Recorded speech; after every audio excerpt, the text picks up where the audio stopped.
No. Do you like me? Do you even like me at all? Is Nikki happy? Does Nikki like me? Yeah.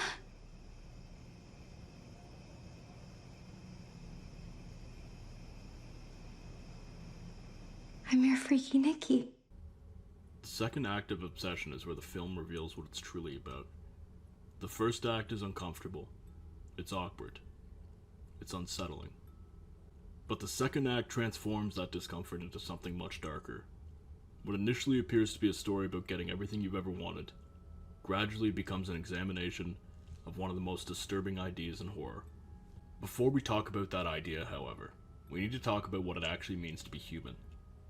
It's easy to reduce humanity to big ideas: love, fear, happiness, and grief. But in reality, we're the sum of thousands of small choices. Our thoughts, our dreams, our beliefs, our flaws, the people we care about, the future we imagine for ourselves, the life we choose to build. These things are so fundamental to our existence that most of us never stop to think about them. They're simply part of who we are, part of what makes us, us. And perhaps that's why the loss of self is such a terrifying concept. The idea that your thoughts are no longer your own, that your choices no longer belong to you, that your body continues to move, speak, and exist, while the person inside is powerless to stop it. That idea has a name: autonomy, or more specifically, the loss of it.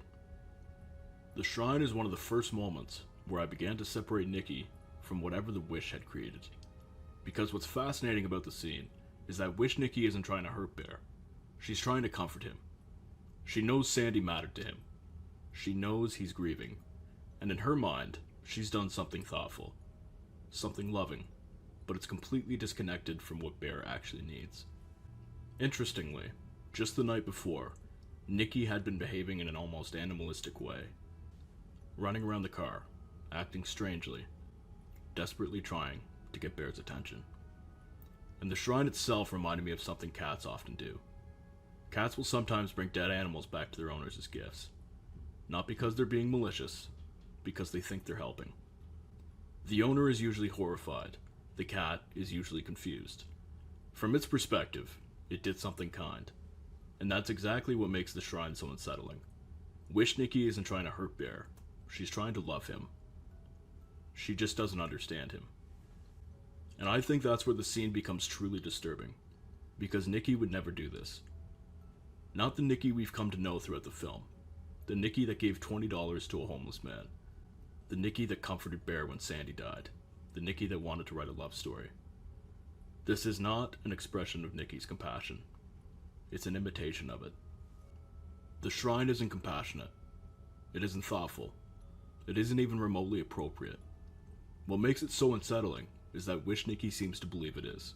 She recognizes that Bear is grieving. She recognizes that Sandy was important to him.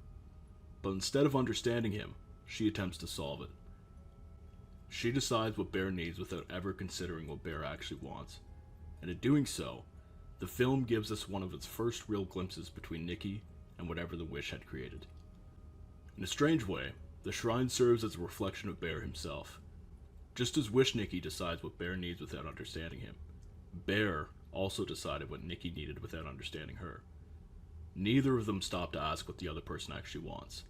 They simply imposed their own answer. And in both cases, the result is horrifying. We cut to Castle's music as Bear and Nikki walk into work together. Immediately, Carter asks Nikki for help with a difficult customer, referring to her as a Karen. Nikki quickly pushes back on the term, another small reminder of who Nikki actually is.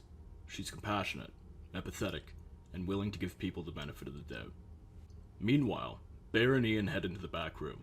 Ian immediately jokes about Bear and Nikki sleeping together, but Bear actually shuts the idea down. He tells Ian that Nikki was acting strange the night before. One moment she would be kissing him, and the next she'd suddenly panic and seem completely lost. Ian asks if Nikki was on Molly again. When Bear does come to the conclusion that she might have been, Ian immediately tells him that if he slept with her while she was high, unable to give real consent, that would be seriously fucked up. Bear quickly reassures him that nothing happened. More importantly, he admits that he never told Nikki how he felt. Ian reasonably questions this, as Bear then says that he thinks Nikki needs help. Bear tells Ian that Nikki's father has cancer. Ian is surprised. Not because he lacks sympathy, but because he knows Nikki isn't close with her father. It's a brief exchange, but an important one. For the second time in the film, we're reminded that Bear doesn't know Nikki nearly as well as he thinks he does. As they talk, Nikki stands at the front counter staring at Bear, smiling. Both Ian and Bear notice it. Uncomfortable, Bear asks Ian to laugh, pretending he had just told a joke. Ian eventually promises to talk to her. As Bear leaves the back room, Nikki immediately greets him. Hey Bear. Sweet, friendly, and somehow deeply unsettling. Ian mimics the tone as a joke, but Nikki remains completely focused on Bear, still smiling. As the workday comes to an end, the group leaves together. For the first time since the wish was made, Nikki seems almost normal. Bear tells her that he can't drive her home tonight. Nikki casually replies that she just needs to grab her purse before climbing into Ian's car. It's such a normal interaction that it almost feels like the nightmare is over. Almost. Back at home, Bear researches the side effects of MDMA on AI while talking to Ian on the phone. Ian tells him that Nikki admitted to taking Molly the night before. Bear wants to call her, and Ian advises against it. As they speak, the camera quietly reveals Nikki standing outside Bear's window. What looked like a tree was actually Nikki the whole time.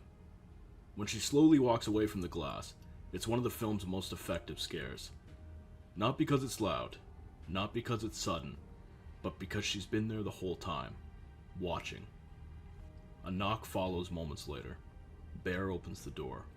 Standing outside is Nikki. She's wearing a beautiful red dress. Her hair is perfect.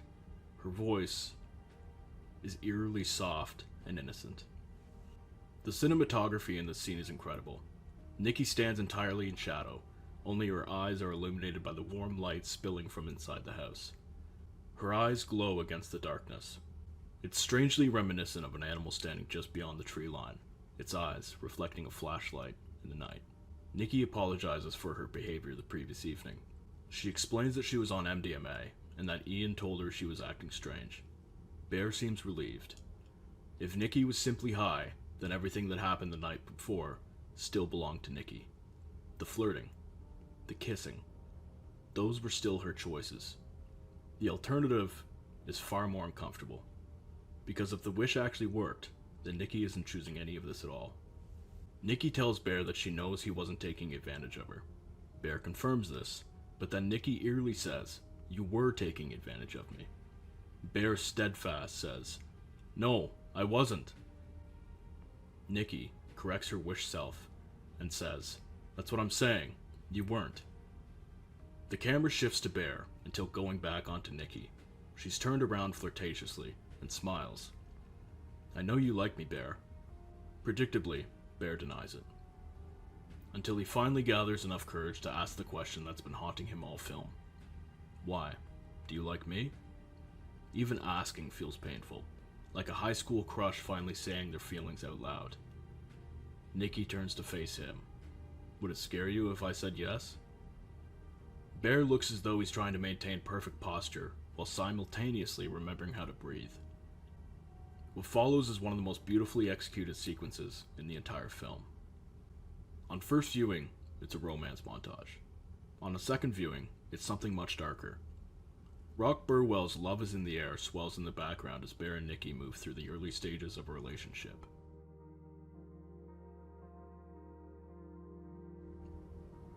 They eat breakfast together, watch movies together, lay in bed together. They kiss at Castle's music. Bear is getting everything he's ever wanted. And yet nobody around him seems particularly happy. Ian looks uncomfortable. Carter looks unenthused. Sarah looks hurt.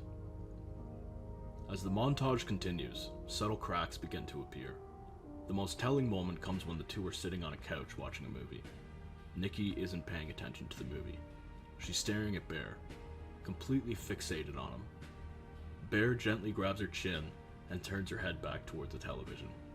It's a small moment, but it's also one of the first moments where Nikki stops feeling like a person and starts feeling like a wish. We then see Nikki and Bear on a date at a fancy restaurant. They're sharing old stories from school, reminiscing about memories, and for a moment, everything feels normal. Almost painfully normal. We as the audience know something Bear is still trying to ignore. Nikki is under the influence of the wish. She has no control over her actions, her emotions, or even the words coming out of her mouth. Yet the film lulls us into a false sense of comfort. Maybe this can work. Maybe things will be okay. Nikki asks Bear what he wants to do with his life. It's a simple question, but it's a very important one, because it highlights something that has quietly existed throughout the film. These two don't really know each other. Bear spends the first act convinced he's in love with Nikki, yet here they are, a week into a relationship, asking questions that most couples would already know the answer to. It's another reminder that romance and love are not the same thing. Bear's phone rings. It's Ian. He ignores the call and returns to the conversation. Bear tells Nikki that people have always described him as a closed book. She asks who said that. Bear laughs. Ian. And then he pauses. And you. For a brief moment, Nikki looks confused, like she's searching for an answer she doesn't have. And then she smiles. The good thing about a closed book is that I can read it from the beginning. The line brought an audible reaction from my theater. In almost any other film, it would be the catalyst for a blossoming romance. Here, it feels tragic. Because behind the smile, there's sadness in her eyes. Ian calls again, and this time, Bear answers. Nikki's expression immediately changes. She looks almost miserable, as though Ian is taking away the one thing she truly cares about. Bear steps away from the table. Then the bomb drops. Ian tells him that he looked into Nikki's father. He's healthy. He isn't dying of cancer. He's been going to work every day. The hospital has absolutely no record of him. Nothing Nikki said was true. As Bear rounds the corner, Ian points out how strange it is that Nikki suddenly snapped and fell in love with Bear overnight. In the background, Nikki watches. Silent. The way she's framed is brilliant. She doesn't feel like a girlfriend waiting for her date to return. She feels like a predator watching its prey. As Ian's words sink in, flashes of the night Bear broke the one-wish willow replay in Bear's mind. The wish. Nikki at the window of his car. The bed. Everything suddenly clicks into place. The wish worked. When Bear returns to the table, Nikki immediately brightens. But the moment she sees the fear on his face, her expression changes. She looks almost guilty, like a child hoping they won't get caught.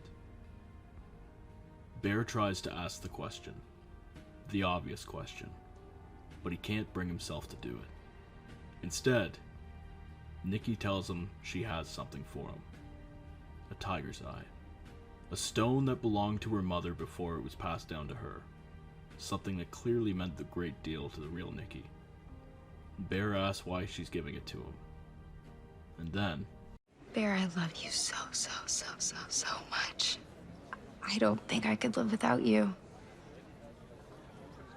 As she talks about loving Bear more than anyone else in the world, she's shaking her head. No. The entire time.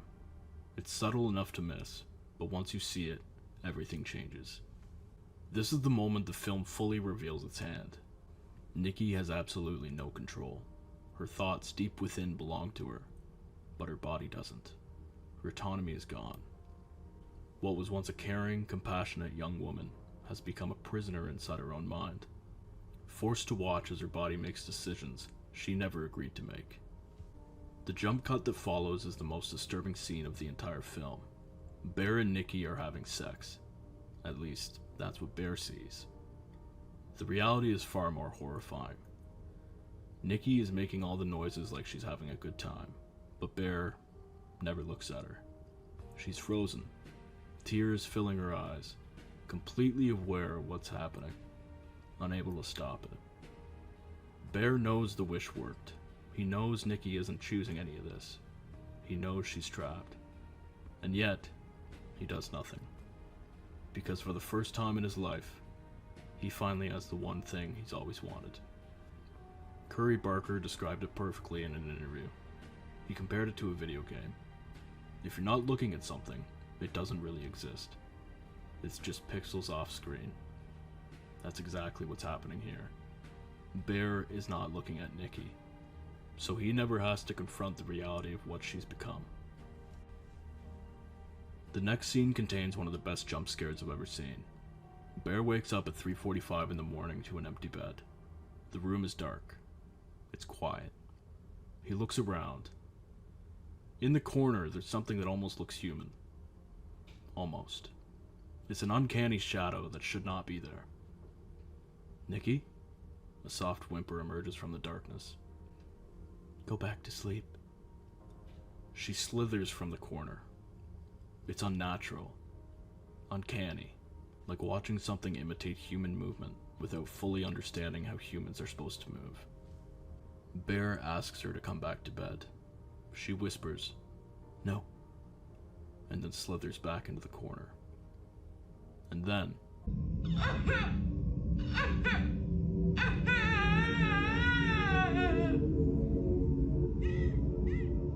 I feel like you don't love me as much as I do. Why do... The entire time Nikki is crying in the corner, her mouth never moves. The forced smile never disappears, even while she's sobbing. It's one of the most effective scenes in the entire film. Not because it's loud, not because it's violent, but because for a few brief moments, we are forced to watch a person trapped inside their own body. And it's terrifying.